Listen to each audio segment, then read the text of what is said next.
박현경 기자의 인사이드 아메리카. 네, 미 전국에서 지금 렌트비가 치솟고 있습니다. 지난해 한 해 동안에 무려 20% 가까이 급등한 것으로 나타났는데요. 또 G세대들은 재택근무를 하기를 원하지만은 연구진들은 원격 근무가 오히려 그들의 개인적인 그리고 전문적인 삶에 어려움을 줄 수 있다라고 지적하고 있습니다. 박현경 기자. 네, 안녕하십니까. 우선 렌트비 소식부터 전해주십시오. 이 렌트비 급등세가 아주 상당합니다. 네, 전국 50개 대도시에선 중간 렌트비가 지난해 거의 20%나 치솟았습니다. 부동산 업체 리얼터닷컴이 투베드룸 이하 렌트비를 분석한 자료에 따르면요. 2020년 12월부터 지난해 2021년 12월까지 19.3%가 상승했습니다. 특히 마이애미 도심만큼 많이 급등한 곳이 없었는데요. 여기는 그 전해에 비해서 49.8%, 거의 50%나 뛰었습니다. 그렇게 중간 렌트비 $2,850입니다. 플로리다주에서 다른 대도시들, 이 템파와 올랜도 또 잭슨빌 비롯해서 선벨트 지역이라고 불리는 그 미 남부죠. 샌디에고와 라스베가스, 오스틴, 멤피스 모두 같은 기간 25% 이상 렌트비가 올랐습니다. 엄청난 급등입니다. 네, 남가주에서도 렌트비가 크게 오르긴 마찬가지죠.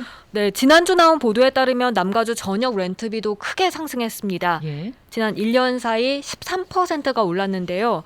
이게 다른 대도시들, 앞서 말한 평균 20% 오른 것에 비해서 그렇게까지 많이 오른 건 아닌 것처럼 느껴질 수도 있겠습니다만 중간 렌트비가 원래 비쌌던 만큼 사실 남가주 세입자들의 부담은 더 커질 수밖에 없습니다.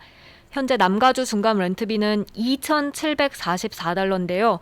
앞서 약 50%가 뛰었다는 마이애미 렌트비가 $2,850라고 했는데 13% 오른 남가주가 거의 그와 비슷한 가격 나타내고 있습니다. 이미 올라 있었네요. 네.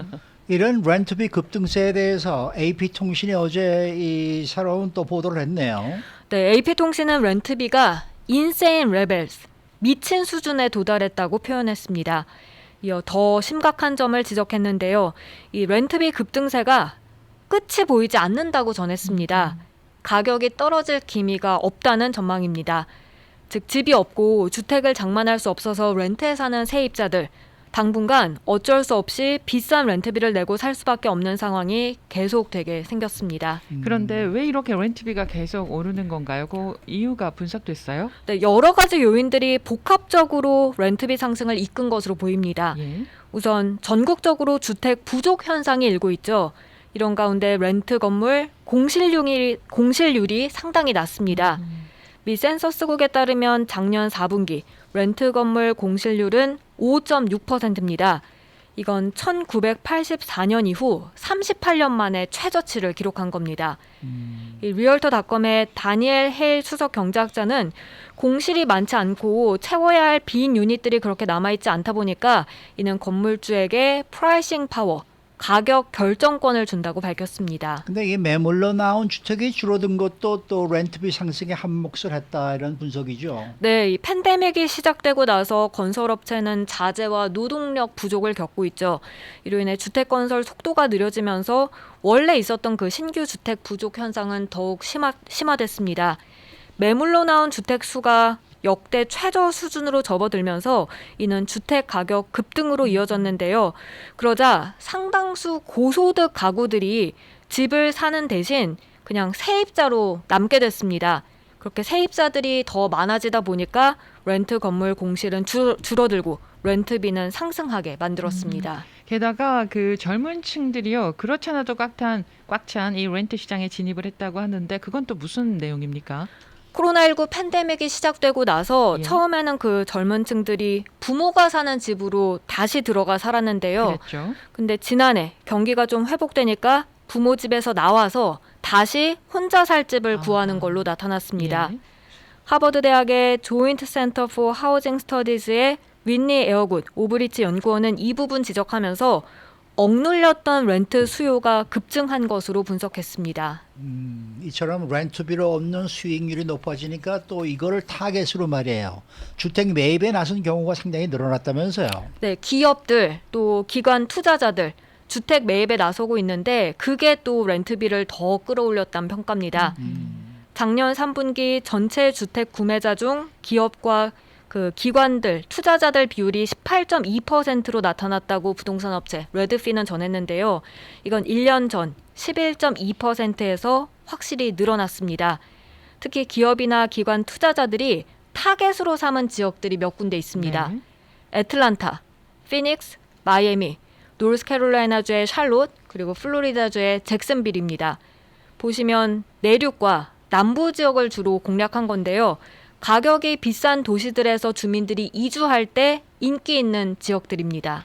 그러면 이렇게 렌트를 위해서 주택 매입에 나선 투자자들 대부분은 렌트 컨트롤에는 해당이 안 되는 그런 지역들인가 봐요. 네, 이 내셔널 멀티 패밀리 하우징 카운슬에 따르면 이곳 캘리포니아주와 이 오레건주 여기서만 주 전체적으로 렌트 컨트롤 법이 시행되고요. 아하, 네. 뉴욕, 뉴저지, 그리고 메릴랜드주는 각 로컬 정부들이 렌트 컨트롤 조례를 통과시킬 수 있게 허용하고 있는데요. 반면 애리조나와 같은 일부 주들에서는 오히려 건물주가 세입자들에게 지불하게 하는 그 렌트비 제한을 둘 수 없게끔 법으로 규정하고 있습니다. 네. 결국 미국에선 렌트 컨트롤이 없고 이 렌트비 상승폭에 제한을 두지 않는 곳들이 많아서 그렇게 공급이 부족해지면 렌트비는 계속 오르게 되고요. 당분간 상승세 이어질 것으로 전망되는데요. 그나마 세입자들에게 희소식이 있다고 하면 그 상승폭은 좀 둔화될 것이란 점입니다.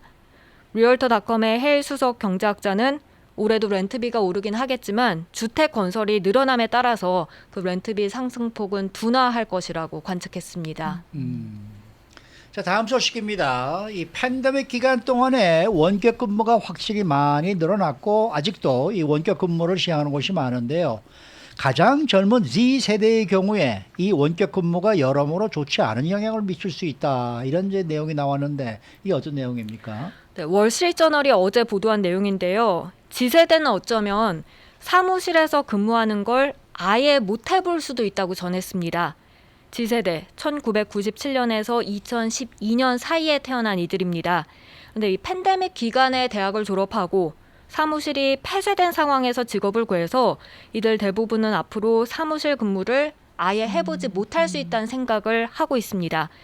그런데 사실 많은 Z세대들은요. 언제나 원격 근무하는 걸 원하긴 합니다. 네. 워낙 혼자 있는 걸 좋아하다 보니까 사무실에 출근해서 근무하기보다는 원격 근무 원하는데요. 근데 문제는 이 원격 근무가 Z세대들의 개인적으로나 아니면 직업적으로나 어려움을 줄 소지가 있다고 신문은 전했습니다. 아하. 그 어려움은 어떤 걸 말하는 걸까요? 우선 개인적인 삶 측면에서 본다면 소속감을 좀 느끼지 못하고 오히려 네. 불안감을 느낄 수 있다는 지적입니다.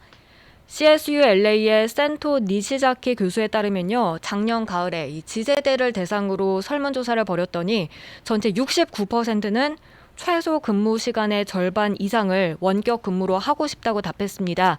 그런데 절반 가까이는 원격 근무로 인해서 불안 그리고 우울 이런 게 늘어났다고 답했습니다. 네. 근데 원격 근무가 불안과 우울을 증가시키는 이유가 있어요? 보통 불안과 우울은 우리 자신을 남들과 비교하면서 많이 생겨날 수밖에 없는데요. 네. 안 그래도 스마트폰 보는데 많은 시간 쏟는 Z세대가 온라인이나 이제 소셜 미디어 같은 거 보면서 거기서 남들과 비교하면서 이런 불안과 우울에 시달릴 수밖에 없다고 니시자키 교수는 말합니다. 특히 18살에서 29살 사이 이 연령대로 보면 일생에서 특히 외로운 시기로 꼽힙니다. 맞아요. 그래서 문제가 더 심각해진다는 설명이고요.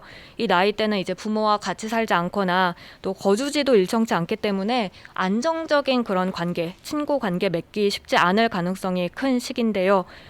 미 인사관리 컨설팅 기관인 인적자원관리협회 조니 테일러 회장은 원격 근무하는 이들은 자신의 일터에서 직업적 관계 맺을 기회뿐만이 아니라 친구들, 연인들 이렇게 사귈 기회도 맞아요. 놓칠 수 있다고 지적했습니다. 이게 네. 문제예요. 네. 친구나 연인을 사귈 기회를 놓칠 수가 있다는 게 이게 문제죠. 네.